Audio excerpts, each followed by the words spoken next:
Hello 7th class. Sorry बच्चों, मैं आपको आपका कल का वीडियो हिंदी का भेज नहीं पाई। तो कविता में मैंने आपको कविता पढ़ा दी थी, कविता का भावार्थ बता दिया था। ये तीनों प्रश्न मैंने करवा दिए थे। उसके बाद ये भी प्रश्न मैंने करवा दिए थे। उसके बाद ये भी प्रश्न मैंने आपको करवा दिए थे।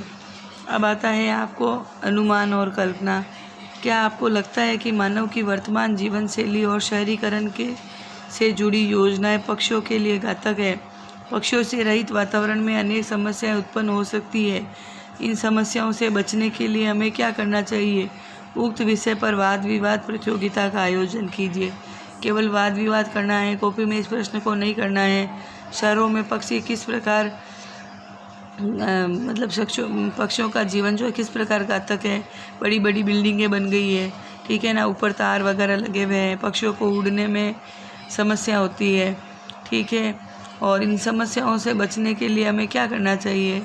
अब क्या करना चाहिए आपको इन समस्याओं से बचने के लिए? उसके लिए आपको केवल चर्चा करनी है, अनुमान और कल्पना करनी है कि भाई बहुत से अधिक पेड़ लगाने हैं ताकि पेड़ों पर पशु पक्षी बैठे रहें। पेड़ों पर ही उनके वो दाने और पानी के लिए जो वो आप मिट्टी का बर्तन लटकाते हो वो लटका देना चाहिए ताकि पक्षियों को खाना और ये भोजन मिलता रहे, वो इधर से उधर उड़े नहीं, है ना, तारों वगैरह से बड़ी बड़ी बिल्डिंगों से टकराए नहीं और उनको खाना और वो मिलता रहे। पेड़ पौधों पर वो आज़ादी से उड़ते भी रहे, घूमते भी रहे।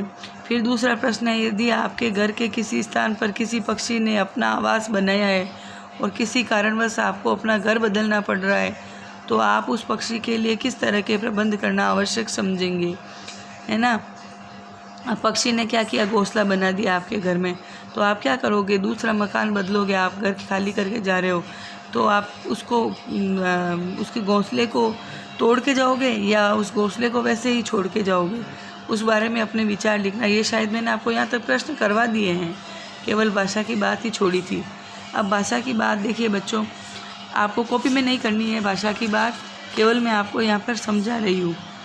स्वर्ण श्रृंखला और लाल किरण सी में रेखा के शब्द जो है वो गुणवाचक विशेषण है। कविता से ढूंढकर इस प्रकार के 3 उदाहरण बताइए। मैंने आपको विशेषण समझाए थे कि संज्ञा शब्दों की विशेषता बताने वाले शब्दों को विशेषण कहते हैं, ठीक है ना। और यहाँ पर जो है ये श्रृंखला है ना, श्रृंखला पंक्ति, तो ये जो है संज्ञा शब्द हो गया। और इस श्रृंखला कैसी श्रृंखला? स्वर्ण श्रृंखला। तो श्रृंखला कैसी है? स्वर्ण है, तो इस श्रृंखला का गुण बता रहा है, इसलिए ये गुणवाचक विशेषण हो गया। किरण, कैसी किरण? लाल किरण। तो इस किरण की विशेषता बता रहा है, लाल किरण है, कि हरी किरण पड़ रही है या ऑरेंज कलर की किरण पड़ रही नहीं, लाल कलर की किरण पड़ रही है। तो ये किरण की विशेषता बताने के कारण ये गुणवाचक विशेषण हो गए। तो कविता से ढूंढकर इस प्रकार के 3 और उदाहरण लिखने हैं। गुणवाचक विशेषण आपको इसमें से ढूंढकर लिखने हैं। आपको ये सवाल नहीं करना है, जब मैं विशेषण समझाऊंगी तब आपको अलग से करवा दूंगी। फिर आता है भूखे प्यासे। मैंने आपको बताया था, समास समझाया था पिछली क्लास में, तब मैंने बताया था आपको कि द्वंद्व समास में हमेशा विलोम शब्दों का भी प्रयोग होता है और उनके बीच में जो है इस प्रकार का सामासिक चिन्ह लगा हुआ होता है। और आप जानते हो सामासिक चिन्ह का अर्थ जो है और होता है, जैसे भूखे प्यासे, है ना, ये 2 तरह से एक जैसे शब्द दिए हुए हैं, तो ये द्वंद्व समास हो गया। और उन दोनों शब्दों के बीच में लगे हुए चिन्ह को अपन सामासिक चिन्ह कहते हैं, जिसका अर्थ होता है और, यानी भूखे प्यासे यानी भूखे और प्यासे।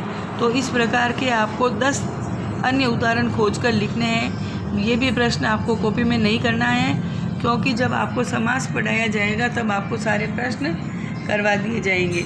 तो आपको ये वाले प्रश्न, ये वाले प्रश्न और ये वाले प्रश्न, तो कुल मिलाकर आपके 8 प्रश्न होते हैं।